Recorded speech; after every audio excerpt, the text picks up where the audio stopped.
Halo, halo semua. Kali ini kita akan pikir-pikir tentang PPDB Jakarta. Tahun 2020, PPDB Jakarta mengalami perubahan. Bukan lebih baik, tapi menjadi buruk. Karena pemikiran dan konsep yang salah. Sedihnya sampai sekarang belum juga ada perbaikan signifikan. Yang menarik adalah pernyataan dan pemikiran mereka-mereka yang pro PPDB 2020. Kita akan bahas dan menjadi bahan pemikiran yang bagus. Untuk kalian yang berani berpikir. Untuk teman-teman yang takut berpikir atau ogah berpikir, ya channel ini tidak cocok untuk Anda. Jangan ditonton. Disclaimer ya. Manusia berpikir salah itu hal yang wajar, bukan perbuatan jahat. Ada kebijakan yang tujuannya baik, tapi caranya salah karena dasar pemikirannya salah. Pejabat membuat aturan niatannya baik, tapi bisa jadi hasilnya buruk karena pemikirannya yang salah itu.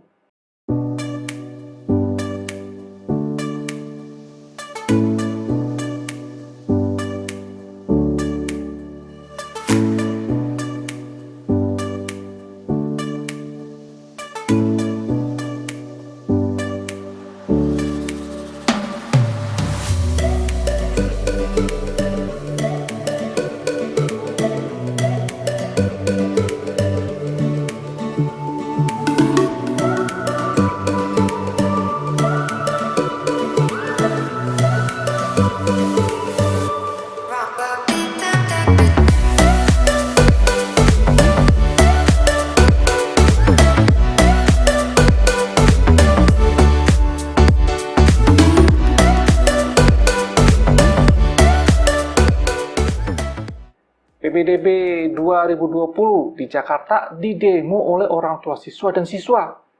Ya, karena beda dari tahun-tahun sebelumnya. Sebelumnya, tahun 2019, di Jakarta PPDB difilter berdasarkan zona tempat tinggal dan nilai UN lebih tinggi. Tahun 2020, di Jakarta calon murid difilter berdasarkan zona tempat tinggal dan umur lebih tua. Orang tua murid ada yang membawa poster. Usia 21 bukan daftar SMA, tapi daftar KUA. Ini sejenis lelucon menertawakan aturan PPDB.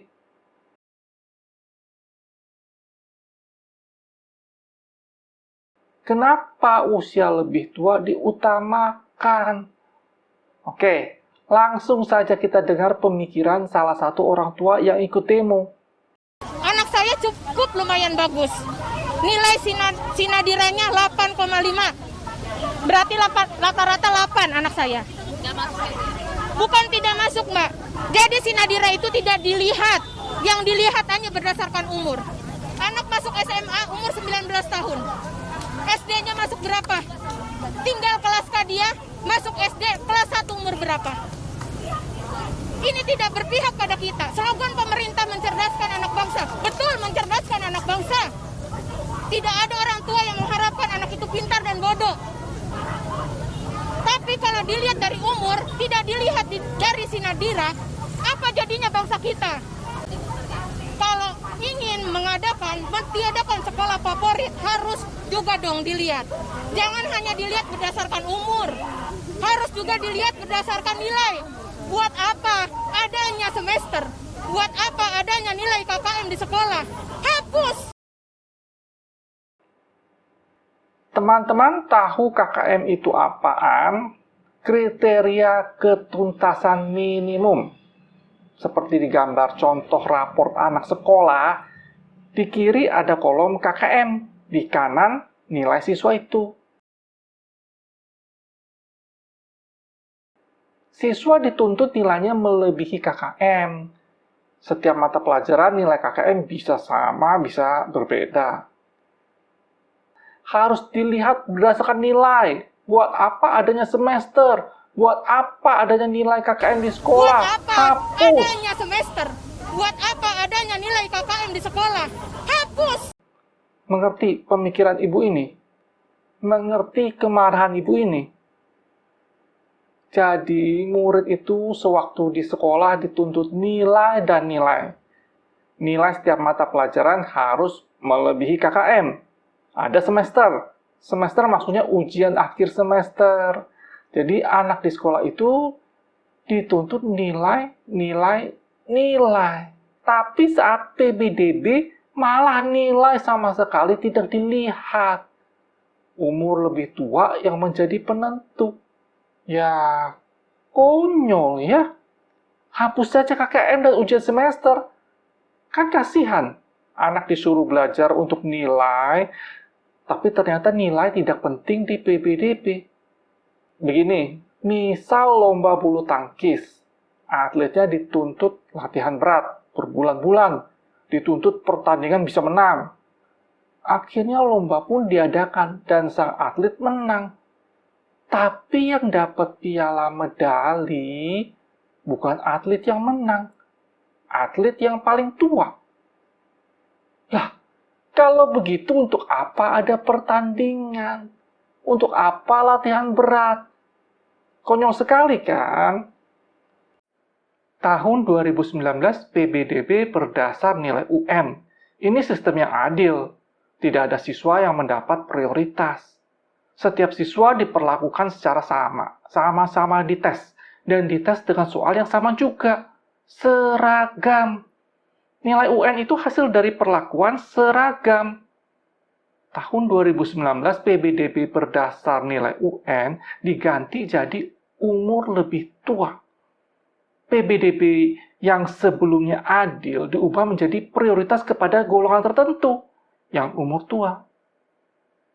Kalau ada yang diprioritaskan mendapat perlakuan khusus, bukankah itu artinya diskriminasi?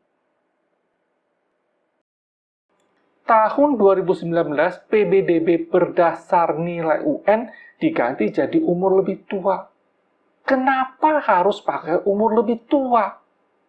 Apa prestasi siswa yang lebih tua? Kita tanya Pak Menteri yang mengeluarkan aturan ini, Pak Nadiem Makarim.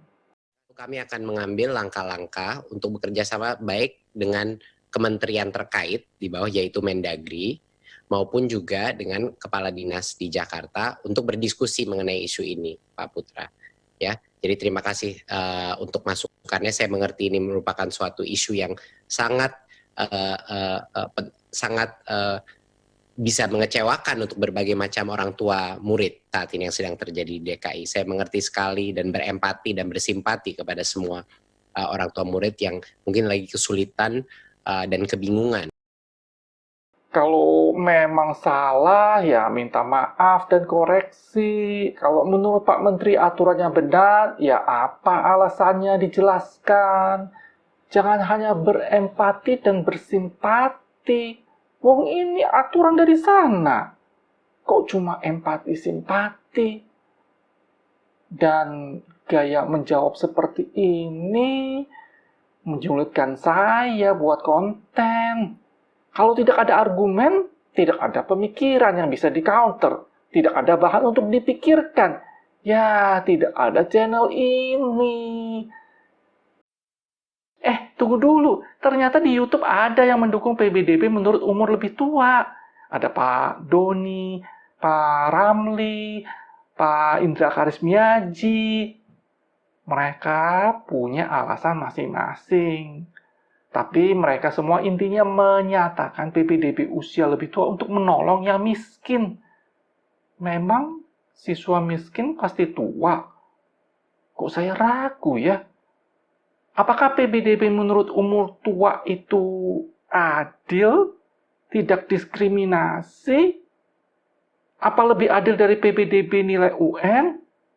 Kok saya ragu juga? Ragu, tapi sekaligus juga penasaran. Apa alasan mereka? Dan ada 3 orang, banyak sekali, luar biasa. Asik. kita akan punya banyak bahan untuk berpikir. Berpikir menanggapi argumen 3 orang ini. Berpikir menanggapi argumen 3 orang ini. Ayo kita dengar pendapatnya dan kita pikirkan apakah benar atau salah. Berani? Berani berpikir? Berani berpikir. Berpikir ya, berani. Ya, berani berpikir.